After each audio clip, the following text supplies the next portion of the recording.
Sezam Buk iz Zrenjanina predstavlja preko 150 izdanja, a za ovu priliku potrudio se da objavi 15 novih knjiga.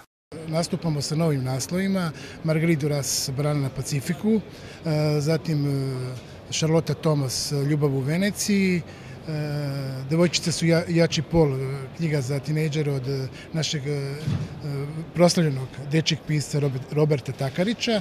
A između ostalog, ono što bi mogli da bacimo akcenat i da naglasimo, to su dela Gabriela Garcia Marqueza, legendarnih 100 godina samoće, Ljubav u doba kolere, Zao čas i ostale njegove knjige koje izlaze u izdanju Sezam Buka. Zatim tu su Biseri našeg Nobelovca, Ive Andrića, Medrini Ćuprija, Znakovi pored puta.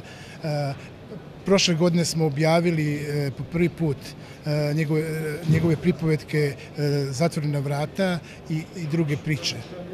To je bila i velika promocija na prošlogodišnjem sajmu knjiga.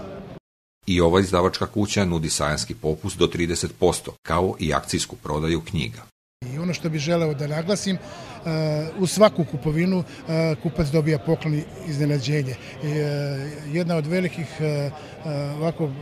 novina na nastupanju Sezam Buka na Beogradskom sajmu knjiga je po prvi put da imamo i sponzora, to je Simka, fabrika čokolade.